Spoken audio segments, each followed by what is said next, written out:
All right, hello everybody. Today I've got a review of the famous Starship Troopers, the Starship Troopers by Robert Heinlein. Now this book is one that was published in 1959. It's been a classic for a long time. Unfortunately, when I was, about the right age, the movie came out and I went and saw that, and it kind of turned me off of reading the book because I thought something this campy couldn't possibly be based on something that was actually good. So, it was a long time before I actually went and picked up a copy. Probably about 10 years ago now, I bought a copy and sat down and read through it, and since then I've read it multiple times. It's an extremely good book. I can contrast a little bit with The Moon is a Harsh Mistress, 1966, right? They have very different base ideas, which one thing about this is that, a lot of people kind of believe that, Heinlein is putting up his exact opinions in this book or in The Moon is a Harsh Mistress or whatever. But the difference between this one and Mistress is pretty significant, which suggests that, Heinlein is not really 100% subscribed to either of these ideologies, but might be somewhere in the middle or have, more complexity than that in what his thinking was. As opposed to The Moon is a Harsh Mistress, which was a kind of a revolution story about people on the moon kind of getting their independence from Earth. This story is a pretty straightforward kind of military science fiction story with a big emphasis on the military aspect of it. It's the story of a guy named Juan Rico. He gets called Johnny a lot. And his life in the mobile infantry, or at least a significant chunk of it, several years of him. Basically from the end of his high school term through a major war and up to his inception and establishment as a full officer. So one of the things that people complain about this book is that it has a lot of what you might call political philosophy kind of interspersed throughout the book. But if you have an open mind and actually take your time to kind of think about what Heinlein is trying to say and don't kind of jump to conclusions, you'll find that a lot of it is actually very well argued. Not all of it. There are some issues where I can poke a little bit here and there, and it doesn't necessarily mean that you have to agree with everything that he says, but at least he's trying. Verhoeven's movie, the movie that we all know and have ambivalence about, was really, Verhoeven has said in interviews that he was trying to parody fascism, but he's a Hollywood director. He doesn't know what the meaning of fascism is, and so he didn't even create a fascist society in the movie, let alone in the book, where it's even more distinct. The book has, compared to the movie, the book has much better and more complex world building, and it is written in a clear conversational style in the first person by Johnny Rico. I will say that the descriptive parts of the book are very solid. Things are described in ways that make sense, kind of fill out all the questions that you would have. There are lots of asides where where the book is a military science fiction book, emphasis on the military, right? And there will often be a point made about some particular thing or tactic or military this or that. And, generally speaking, it'll come up at some point in the book. Johnny Rico will talk about it, give his kind of brief, notion of what happened with this particular incident, and then kind of go into a little aside about what it means, what kind of led up to it, or what happened afterwards, or what what the terminology means. It doesn't load you down with a lot of difficult definitions. In fact, the military jargon is pretty basic. There are a few words that I didn't know what they meant and had to look up, like repel-depel. But generally speaking, it's a fairly readable book if you can tell the difference between a line and a line and a wave or something like that, right? Like the military terminology is pretty basic and pretty kind of self-explanatory for the most part. This book has a lot of really good character development. Rico as a person develops a huge amount throughout the book. He starts out as kind of a vaguely, not negative, but kind of, selfish, youthful, brash a little bit, kind of a follower, not really a leader at first, right? And he kind of joins the military because he thinks that what he really wants out of it is to vote. And this is how you get the franchise in the world of Starship Troopers, is that you go through at least 2 years of some kind of service. And, it's actually very interesting where it's not, like, we get to see the military side of it a lot in the book because the book is about someone going through the military in this world. But, early on they say, if you can't get into the military, then we'll find something for you to do that is, something that you can do. The point is the service, and not necessarily that the service be military in nature. In fact, the world is in peacetime when the book starts and, proceeds through various other states. Starting out, Rico is in boot camp, and, he has his opinions about the various superior officers and such. And, we actually find a lot of these superior officers have much more kind of nuanced positions on things than you would think just looking at them and seeing what their positions are and seeing what they do publicly. We get a couple of points where Rico is, within earshot or something to find out that, this went this way, but in reality, the officers wanted it to go this way, kind of thing. I'll talk more about that in the spoiler section. We get to see multiple sides of characters, I guess is the point that I'm trying to make. It is a believable-ish depiction of a war. People die suddenly. Meetings by chance happen when people are changing ships, and you never see them again. Sometimes there's no thematic rhyme or reason why someone survives or perishes, right? It's just, that's how war goes. It sucks. People, die, and, war is hell is a different statement from war is bad, right? And the simple thing to say is war is bad. But Heinlein here makes the much more nuanced case that war is hell. And I think that's a lot more interesting. So one of the things that they shoehorned into the movie were these romantic subplots. And there is pretty much none of that in the actual book. Rico is, as a young, athletic man, fascinated by women, but generally he's fascinated by them at a moderate distance. In fact, if I had to describe the descriptions of women or interactions with women in this book, I think chaste would probably be the most correct word. They go to a very buttoned down dance hall, and there's dancing. There's one point where the ship captain kisses, I think it's Lieutenant Jalal on the cheek, and the book says, oh, he blushed red, or he blushed purple. Not just red, or not just blushed, but he blushed purple. It is clear that Heinlein is kind of idealizing kind of a romantic view rather than the more kind of R-rated view that you got in the movie and is common in a lot of science fiction. There's no anything explicit anywhere in this book, and I think it still does really well, and it still feels very natural and realistic in ways. One thing about this book is that, emphasis on the militarism. There is not a whole lot of sci-fi futurism in this book. We have an FTL system that they call a Cherenkov drive. We have one thing which is kind of what this book is known for, are the powered suits with the negative feedback. There's a little bit of an aside about how negative feedback works in the book. It gets things mostly right. He says that you could... the problem with negative feedback is that you also need... You also need feedback to the person, right? And so he says that if you get good at it, you can pick up an egg in a suit of powered armor. But realistically, the thing that prevents you from cracking the egg by pinching down on it is the feeling of the egg resisting the pressure of your fingers. And so if you're amplifying that force, it naturally does become a lot more difficult to grab the egg. Little tiny nitpick there, but it is something worth thinking about. Another thing, there's a lot of advanced but not crazy advanced medicine. They have very realistic prosthetics and stuff like that. They have ways to 90% of the soldiers will, or not 90, a good number of soldiers, even if seriously injured, will be their lives will be at least saved. If proper medicine is applied.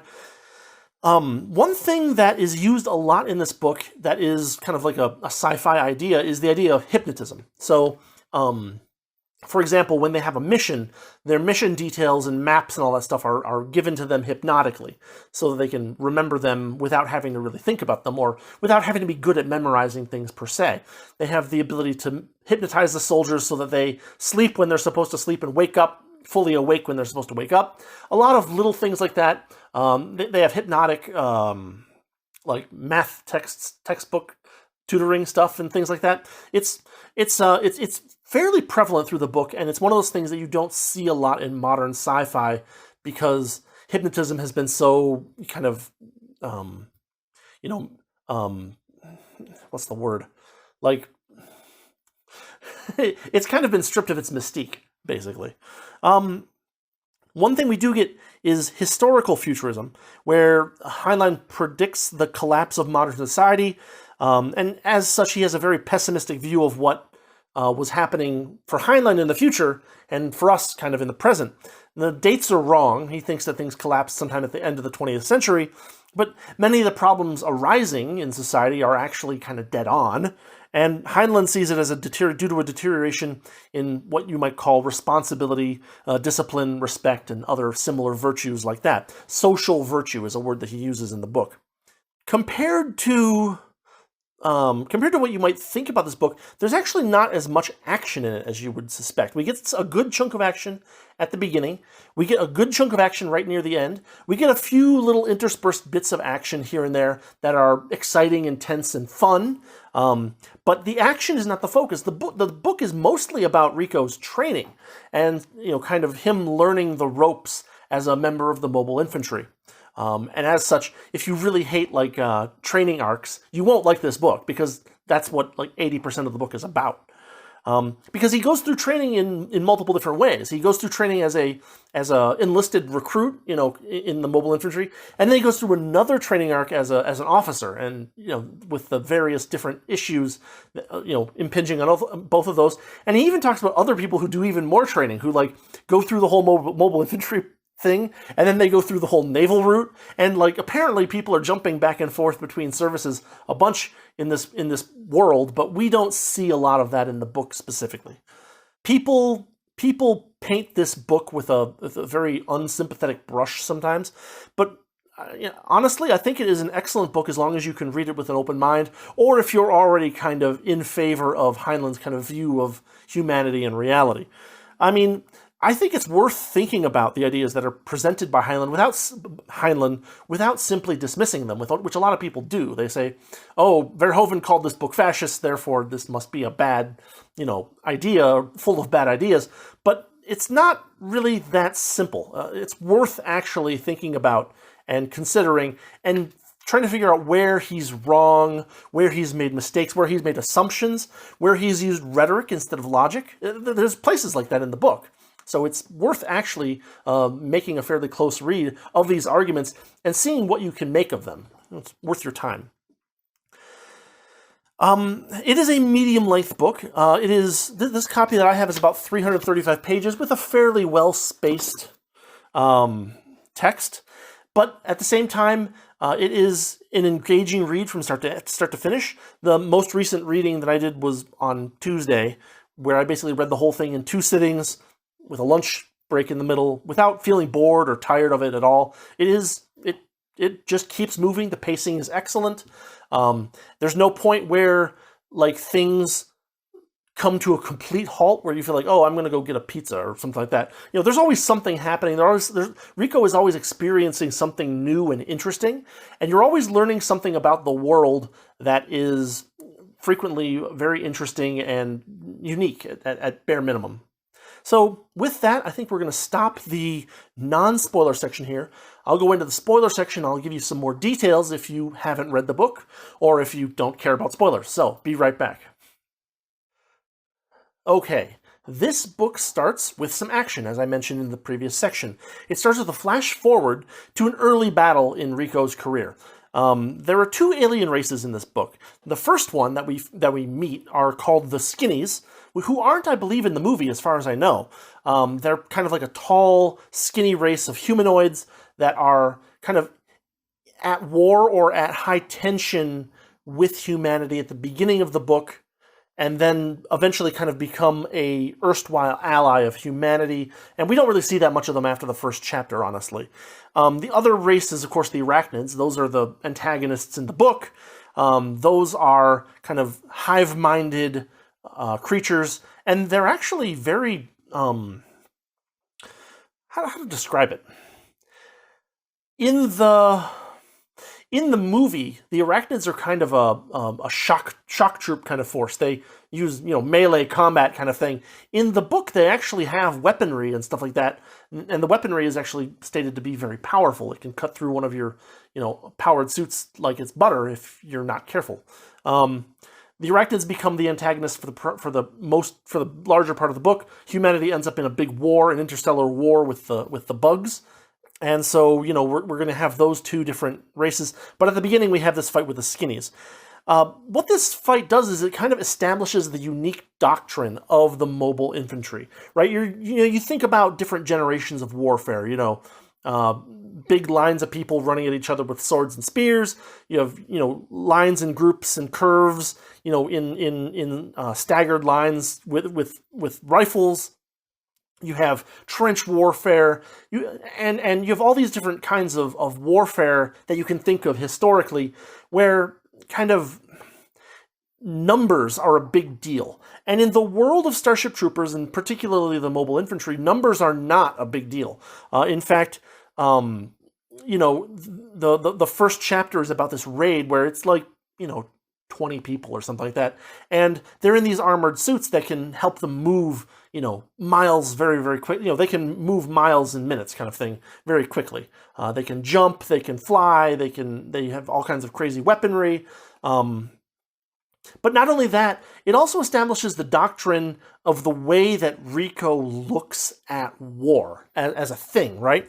So what he says, and this is, I think, one of the first interesting points that Heinlein makes, is that war is not just violence. War is controlled violence, to get your enemy to do what you want him to do. And whether what you want him to do is to surrender or to make a tactical or strategic mistake, in either case, you're directing your violence to try to push your opponent into that particular situation. In this first chapter, the purpose of the raid is to destroy property, to shock and awe, basically. And while they are aware that some skinnies will get killed and some, mobile infantry might even be killed, the purpose is to destroy property and to make mayhem, as opposed to specifically slaughter these skinnies. They have explosives and very low-yield atomic bombs. We get to see some small unit tactics with these highly mobile suits. They have these short combat runs where they're kind of only out there for half an hour. They drop, they move, and then they converge on the escape point and they escape. It's kind of almost a little bit like an extraction shooter that we have today. We get some good details early on too. He's talking about how they have these jump jets that let them crest over buildings, but it's important to say not jump too high, because if you do that, you end up being a very very convenient target, right? And then we also have things where we're thinking about, because they drop basically in a line, right? And then, so they have a flank on each side, and then they have the center part of the line, and they have to avoid letting the line get bent up, and they have to kind of keep themselves positioned properly. So they have these leapfrog tactics where odd-numbered soldiers will leap, and then the even-numbered soldiers will leap, and by doing that, they'll kind of advance their line, in kind of a zigzag pattern, which is, it's a fun detail. I don't know how useful it is in reality, but it's a fun detail. And here we get to see some of the jargon show up. It's persistent. There's a lot of it, but it's not too obscure. There's nothing that isn't too, not nothing, but there's very little that isn't kind of self-evident what the words mean if you just read the words. It's not that bad. Or, maybe my perspective is painted by my playing of video games and knowing some of these words, but it's not like, I've read books where there's a bunch of really bizarre terminology, and you're just like, what the hell is this? And you have to go look it up, and what the hell is this? And you have to go look it up. You don't feel that way. I didn't feel that way in this book.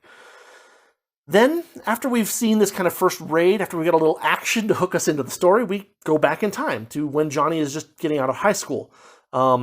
he has decided to enter into service, not really on his own intentions, but because his best friend and a girl that he knew from high school are both joining, and mostly it's his best friend. Like I haven't seen the movie in years, but my recollection is that Johnny is kind of encouraged by what's her name, Carmen, to kind of go sign up. But in this book, it's actually a coincidence that they meet there. Like, him and his friend are going there to sign up, and they happen to meet Carmen there. They have no idea that she was signing up, and she had no idea that they were signing up. It's interesting because people mistake the idea of not having universal franchise with some kind of necessary oppression, right? And Heinlein is trying to dispel that myth, basically. He's like, well, there's a problem, right? If you give universal franchise to anybody, then the vote isn't really worth anything, number one, right?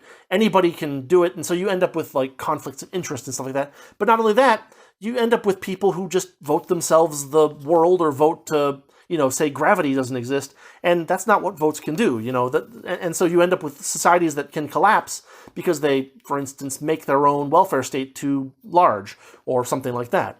And so, the idea of this system that they have in this particular world is that you have to do service, 2 years at least, to get the franchise, and they discourage people very much from from going into service at all. And there's another interesting point, is that while you're in the service, you still don't get to vote. And that comes up later on, which is kind of very interesting, and one of Rico's very cool developments. The only requirement, there's no requirement that you be athletic, there's no requirement that you be particularly bright. You need only to have a sound mind capable of understanding the oath itself. And then they have to find something for you to do. And, well, the goal is to make it so that you either quit because, it's not worth it to you, or you learn to value the society over your own personal aggrandizement, basically. And, as I said earlier, at the start of the story, when Rico's first signing up, they're at peacetime. So, it's like, well, go to the mobile infantry. There's not anything going on. It won't be too bad, right? Well, boot camp really does suck. And we get a good chunk of the book that's about Johnny in boot camp. And it's funny, too, because Johnny's friend is a very intelligent guy. He knows electronics very well. And he's like, oh, I want to work, in the electronics section and do this and that. And they're like, well, we'll see, blah, blah, blah. And Carmen is like, oh, yeah, I'm very good at mathematics, and I have good spatial reasoning, and I want to be a Starship pilot. And they're like, well, we'll see what we can do. There's no guarantee that you get the job that you want. You have to actually, qualify for it. And both of them qualify for the jobs they want, but Rico does not. Rico goes all the way from the top of his I want this job all the way to the bottom, which is where the mobile infantry was, and he ends up stuck there. And they even make it so that if you get the job you don't like, you have like a 2-day period where you can just say, screw it, and just not come back. And they just leave you alone. It's only if you start going to boot camp and then desert boot camp that's when you actually start to have some kind of cloud over your head, basically. So we get the boot camp arc. We learn about the tension, because a system like this, where you're trying to not just select for good soldiers, but because these soldiers may someday become voters, the goal is to instill upon them this desire to serve the people and to avoid serving themselves. It's not just self-sacrifice, and it's not just collectivism. It's different from that too. And so it's actually, it's complicated and it's interesting. And actually, the weeding out of people at boot camp is more a mental process than a physical process. The officers themselves want to see the recruits succeed, and they are very, very intent on trying to give them the benefit of the doubt when it's possible to do so. But at the same time, if they screw up, and they screw up in a significant way, there are real, actual punishments for that. And those punishments are not something that are spared.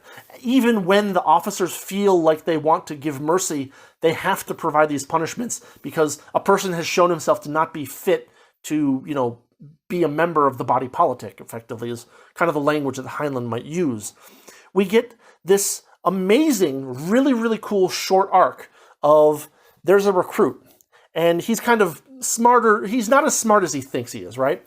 He's kind of, they call him like a barracks lawyer or something like that, right? Where he kind of knows the rules, but he really kind of doesn't, right? What happens is that they're on a field exercise. Zim tells them to hit the ground. Zim is one of the instructors. Zim tells them to hit the ground, and he hits the ground, and they're supposed to freeze, like just stop, no matter what, don't move. And this recruit lands on an anthill, and the ants are stinging him, so he tries to move, and Zim basically grabs at him and hits him and tells him to freeze. I told you to freeze. And the way that this plays out in the book is really cool, because Rico is sitting there. He's an assistant to one of the officers for the day or something like that, and they all take turns doing that kind of thing. And they walk in, and here's the recruit, and the recruit's kind of puffed up. He's like, "Oh, yeah, I didn't do anything wrong," kind of attitude. Zim has a black eye, and Rico notices it, and the officer notices it, but they don't mention it. And the reason they don't mention it is really fascinating, because basically you're only allowed to punish a recruit to a certain level without going further up the chain of command, right? But what happens is that the recruit is like, I didn't do anything wrong. He hit me. I don't take that from anyone, so I hit him back. And as soon as he says, I hit him back, everybody freezes. And there's this uncomfortable moment where the officer's like, I heard that. You all heard that. That's what you said, right? And he's like, yeah. And he's like, that is one of the things that can get you literally hanged in wartime. You're lucky we're not in wartime, kind of thing. He ends up getting, I think, 10 lashes, and he gets a dishonorable discharge for hitting an instructor. And then Johnny also has the fortunateness the good fortune to be nearby when Zim and this officer are talking after the whole thing happens, which takes a minute, or not a minute, but 15 minutes. They call in someone, they get a notary, and they do a court-martial right there, like a semi-formal court-martial. And, the whole thing happens. And then after it happens, Zim is like, Johnny's outside the tent, and Zim is talking to the officer, and he's like, I wish I could have taken those lashes for him. He was a good kid. He's a good kid, and he didn't. He shouldn't have had to have that happen. And the officer's like, yeah, you'd have to get in front of me to take those lashes for him if we could, but we can't. The system requires us to, punish people and to give them their just punishments, because if we don't, we end up with people who are in positions where they are just doing things for themselves or whatever. And, this is a very fragile system. It works pretty well, is one of the things that Heinlein says later on, but it still has, the possibility that, you screw something up and, you get someone someone with really bad intentions in a really high position, and you can't do anything about them at that point. And so this chunk of the book, this, it's 15 pages or something, it's incredibly fascinating, because not only do we get to see the recruit who's too smart for his own good, the officers having their own, kind of perspective and nuance added to their characters, as well as Rico's reaction to all of this and kind of how he's feeling now. And we even get a little bit of a minor kind of flash forward where he's like, and later on I would feel blah, blah, blah, blah, blah, blah, blah, blah, blah. And then we go on with the story. At one point, Rico gets a letter from his high school teacher in, what do they call it? Something in moral philosophy, history and moral philosophy, I believe is what they call it. Teacher's name is Dubois. And one of the things that Dubois says in his letter is, quote, "The noblest fate that a man can endure is to place his own mortal body between his loved home and the war's desolation," end quote. But, one thing that the book doesn't tell you, and that you kind of have to piece through yourself, is that statement, the truth of that statement, depends on the war being a defensive one, which I think is an interesting, point. It's not you putting your body on the line in a foreign land to harm foreign people. It's you putting your body on the line to defend your home, which these are two different things. And the book, doesn't tell you that explicitly, but if you think about it, there's something being said there. Very interesting. Then we have an even more extreme case where there's a deserter who he's in Rico's class, right? Their class of people. He deserts, and if you desert, they really don't chase after you. You can go live your life, and no one's ever going to bother you. What ends up happening is that most people get so tired of looking over their shoulder all the time that they come in, take the lashes, and get the dishonorable discharge, and then they're good. But this guy does something worse. He kills someone. He kills a little girl, and there's this whole ceremony. They bring him back. They erect a gallows, yada, yada, yada. It is, pretty intense in the book. And one of the things that they maintain in the book that I think is, an interesting perspective is that the focus always remains on the victim and not the criminal, right? The criminal if a criminal commits a crime in Starship Troopers, the things that are most important in that world are that he take responsibility and that he provide restitution if possible, right? The punishments are generally harsh with the reason of that you make the act unconscionable, because even with a relatively small chance of being caught, the punishment is harsh enough that you're like, I don't want to take that risk. People who are making that kind of calculation. But then even more interesting, Rico talks about it as like, well, okay, let's assume that this guy was nuts and he killed this girl. If he's nuts and he's just going to randomly kill people, then we can't have him around. Even if you would pity a rabid dog, Old Yeller, right? You still have to put it out of its misery. And then he says, but even if he came back to sanity, the only thing that he could do, with that kind of crime on his soul would be to kill himself. And so he ends up dead either way. It's better to do it in a quick and clean way than to kind of, mess around with trying to rehabilitate someone. And there's, of course, an argument to be made on either side here. But again, Heinlein takes it pretty seriously, and he tries to make a pretty good push for the side that, we should care more about the people who are harmed than the people who have brought harm upon themselves by doing horrible things to other people. Why do we feel pity for them? So, this is kind of a pessimistic view, right? And one of the points that Heinlein makes in one of his, kind of philosophy sidebars is that man doesn't have a moral instinct naturally.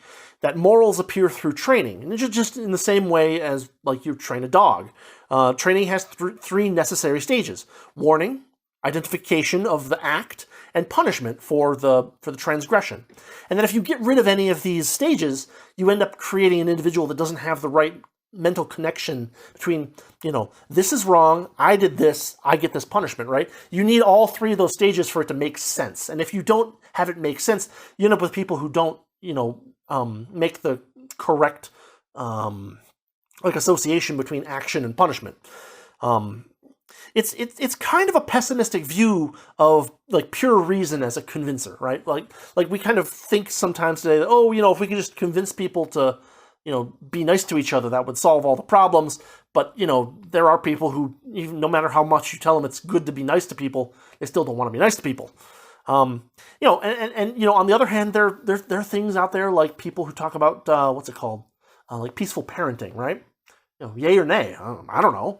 It's a test to be had. And one of the points that is made in this book is that there have been a bunch of different societies tried out, and this is the one that's worked the best for the longest time, the one that they're in, right?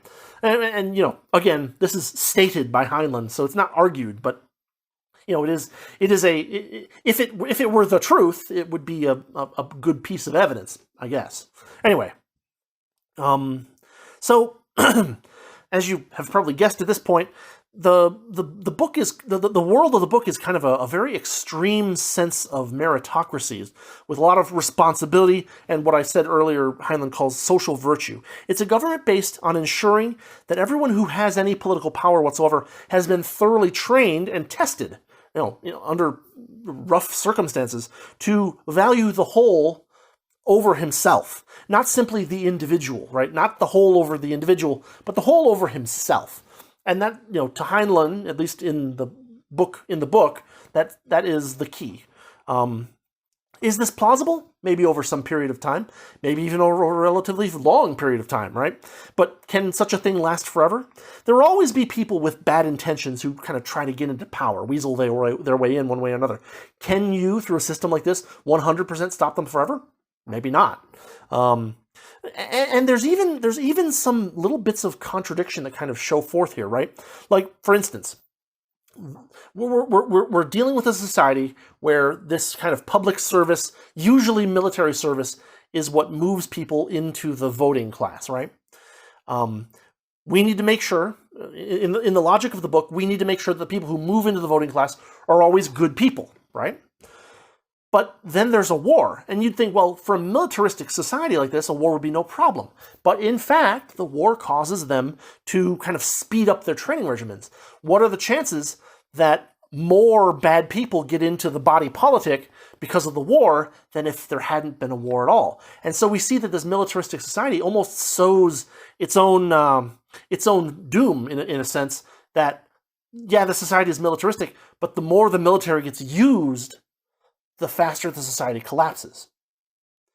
And it might not be a one-shot collapse kind of thing, but it might be an acceleration of the process, right? Time is almost certainly a factor. And even late in the book, there's this point where it is acknowledged that if you have good men in your unit, don't promote them right before you reach, the sanctuary where they get rearmed. Wait until after, because if they're promoted while they're at this place, the good guys on your team will be taken away through administrative finagling if you let them. So already there's some cracks around the edges here, and it's not focused upon, but if you're looking for it, you can find it there, and it's important to see these kind of things. It's a good chunk of what makes the book feel so believable. Then there's one other thing that I think is worth noting, is that you can make a logical argument and you can make a rhetorical argument where you kind of, by force of, charisma or the slickness of your argument, you make a point. And there is a point where Heinlein kind of does this, right? There's a point where Johnny is in history and moral philosophy as an officer candidate. And Heinlein keeps using the phrase symbolic logic, and he says, "Oh, prove this with symbolic logic and bring it in tomorrow. Prove this with symbolic logic and bring it in tomorrow."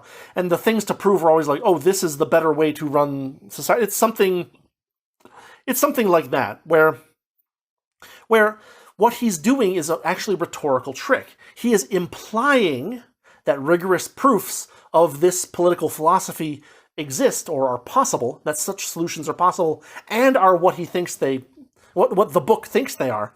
But the fact is that Heinlein has never actually produced any such proofs in symbolic logic. If he had, that would be more convincing. That would be an actual argument. But as such, he says the proof is possible, and therefore that makes this true, whereas no proof has actually been provided. It's a good rhetorical trick, and it's something to watch out for from other people too. As far as their system goes, one character justifies it as a system that, quote, works quite well, end quote. But again, that's not a proof, and it's true of many other systems as well.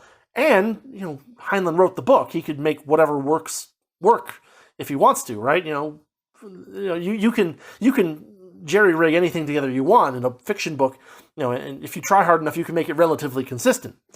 At one point in the book, there's a direct reference to communism made in the form of the arachnids, that the arachnids are built for communism, unlike mankind. And of course, we know from Heinlein's statements that he was a pretty strong individualist when it comes to humanity. But the arguments, well, without getting into the theoretical weeds, you can easily make better arguments against communism other than they were born into a hive mind. So anyway, one thing that you don't get at all in the movie, and that you do get a lot of in the book, is that the mobile infantry, despite being a group of very tough hombres, to borrow phraseology from Aliens, that actually the service is a very gentlemanly kind of thing, and even compared to other services. Their cleanliness and their politeness are a necessity, and those things are drilled into them. The way that you respond to your head call in boot camp is with bathed, because otherwise they will bathe you. The Navy is often seen as kind of like a hoity-toity, don't get your hands dirty kind of service. But at the same time, one of the jokes that the MI people have about the Navy men is that they, quote, never washed below their collar lines, end quote. Not a very nice image there. So another important element of the way that the characters act, the mobile infantry in general, or in particular, is that even though there are some things where punishment is required, right? When possible, the mobile infantry is trained to always de-escalate a situation and to provide mercy or forgiveness when they can. At one point, Rico and a couple of his friends go down into Seattle, and they get into a bit of a fight with some of the merchant marine people, and they're trained and they make short work of all of them in like less than a second kind of thing. But then when the police come by and ask what happened, they're like, oh, I guess they tripped, because of course the punishment for the legal punishment for being convicted of attacking a mobile infantry member is much greater than the punishment for being drunk outside and tripping and falling. And we see this with the officers, we see this with the mobile infantry people themselves. If de-escalation is possible, they'll de-escalate. If mercy or forgiveness are allowed, or there's a way to kind of finagle it, they'll usually go for it. Another issue that we see that is kind of unique to the mobile infantry is that, you'd think that an organization like this would become very stratified. There'd be people up at the top who are very used to being safe, and there'd be people at the bottom who are very used to being in danger, right? Where, the idea, you think about like old, war tactics where the officers aren't the ones that you shoot at. It's you guys stand in a line and you guys stand in a line and you guys shoot at each other. The officers aren't really targets. I've heard stories like that in the Revolutionary War that people with Kentucky rifles would take aim at the British officers, and the British officers were very unhappy about that, because, well, we're not supposed to be in the line of danger. It's you guys are supposed, you and him fight, right, kind of thing. And in the mobile infantry, that is completely sidestepped, avoided by basically the fact that pretty much everybody fights. The general is down on the ground with the soldiers, and while the general gets a pretty significant group of people around him to try to keep the very angry men away from him, only sometimes do they succeed at doing that. And so this fact that everyone fights means that the mobile infantry is not as stratified as you expect a military organization like that to be, and that the people at the top actually do have a fairly good idea of what it's like to be one of the people at the bottom. And you know what? I missed this. It's in my notes, but I missed this. When I was talking about de-escalation and mercy and forgiveness, there's another kind of possible issue here too, right? Like we were talking earlier about how if the war makes them train people faster, then maybe more bad faith people get into the top ranks. But here we also have the problem that, if you're merciful or or have forgiveness as kind of like a default move, you might also create holes for bad faith actors to advance through the ranks. So, at the same time, Heinlein is trying to walk this tightrope where they're merciful, but only when they believe that mercy and forgiveness are things that will be appreciated, I guess, is maybe the way to put it. So in the movie, we have Rico is from Buenos Aires, and Buenos Aires gets destroyed early on in the movie. That's kind of the start of the war. In the book, Rico isn't from Buenos Aires, but his mother does die there. So, he thinks that his father did too, is the thing. His father was very angry that Rico joined the mobile infantry, and kind of refused to have Rico's name spoken in the house for, a long time. And then there was the hit on Buenos Aires. He finds out, very late that his mother died there because you can't get mail while you're in the Cherenkov drive thing. But what happens in the middle of the book, which is actually a really nice little moment, is that Rico is moving from one post to another, and who does he meet but his own father, who has joined the mobile infantry, signed up basically when the war started. And so Rico gets to discover that his dad isn't dead, because he assumed his dad was dead because his dad would never have let his mother go off to Buenos Aires by herself. But then he finds out that, Rico's dad Rico finds out that his dad was gonna go the next day, and the strike happened while when he wasn't there yet.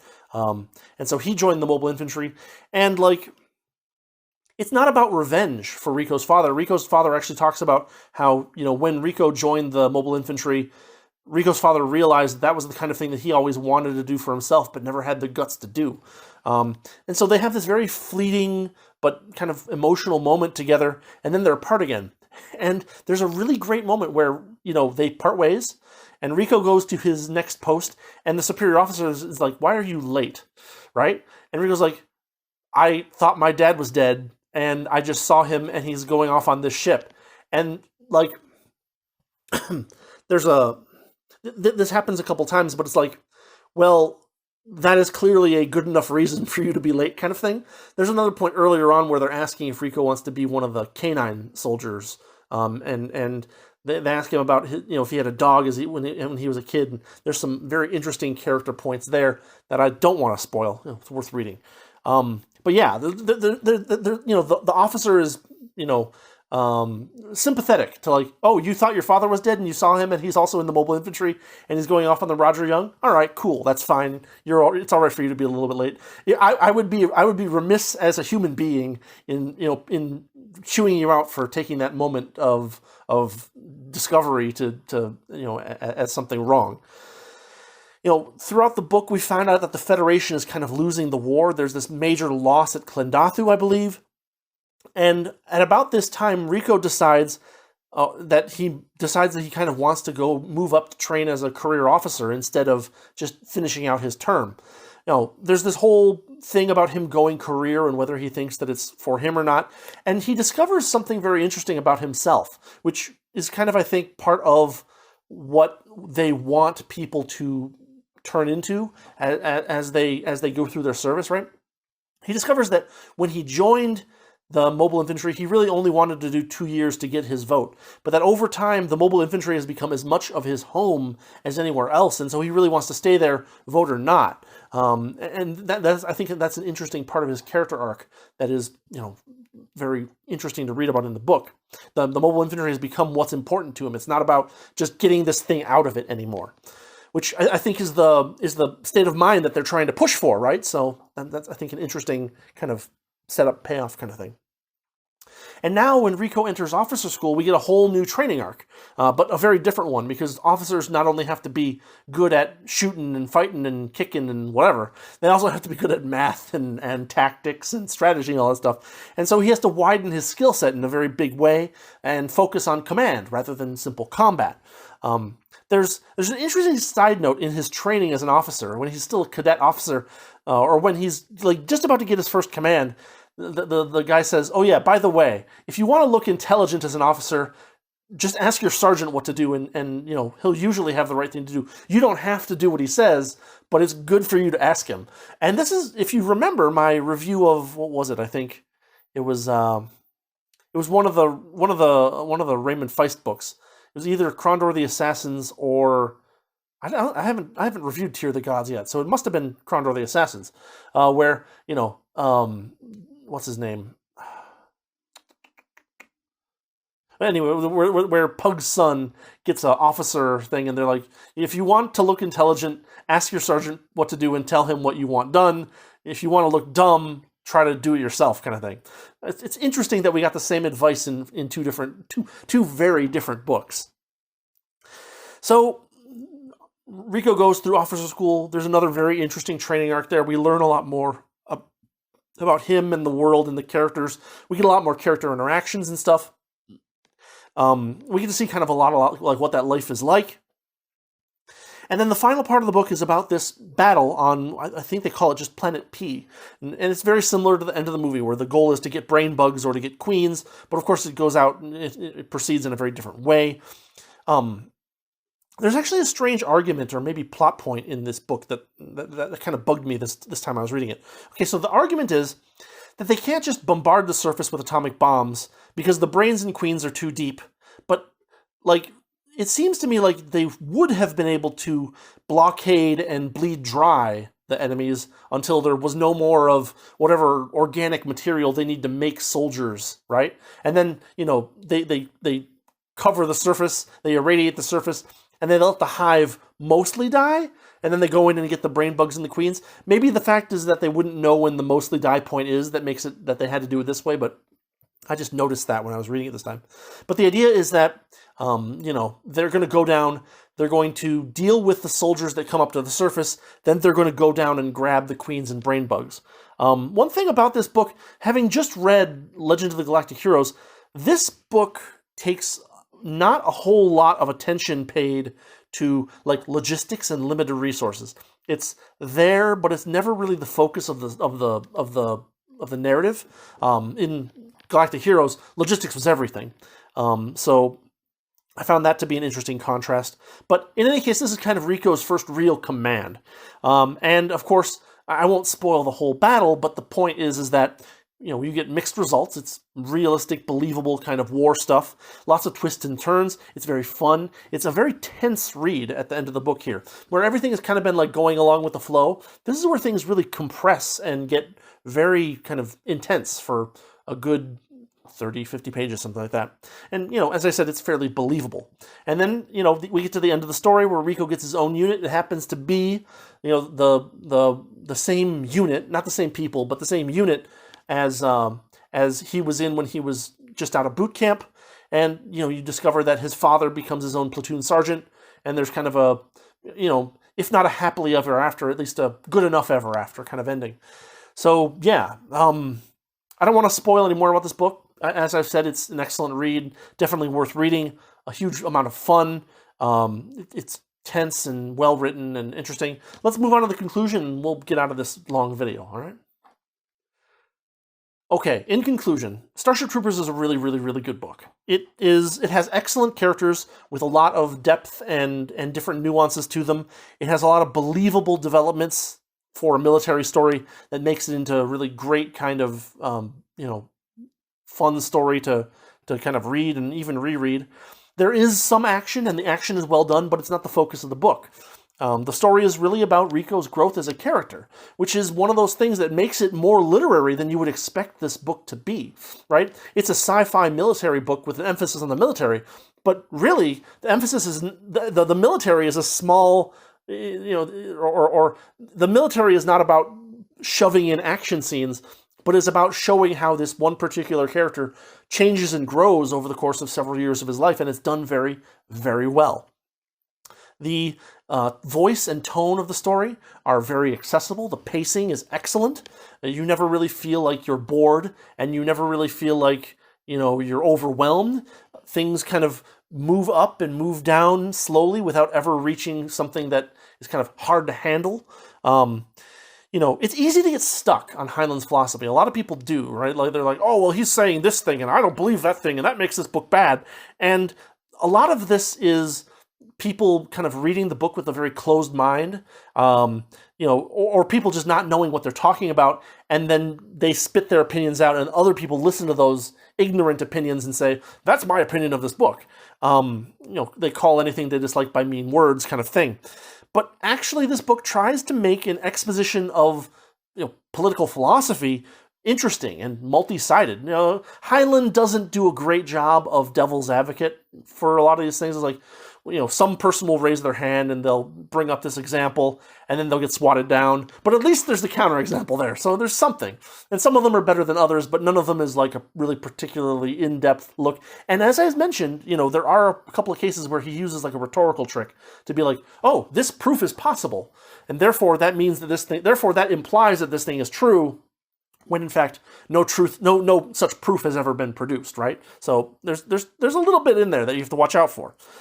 But all in all, I'm not going to buck the trend. This is an extremely valuable book because Heinlein's work is valuable because it helps to kind of avoid and counter like a lot of the common cliches and the simplistic ways a lot of science fiction writers look at the world and society.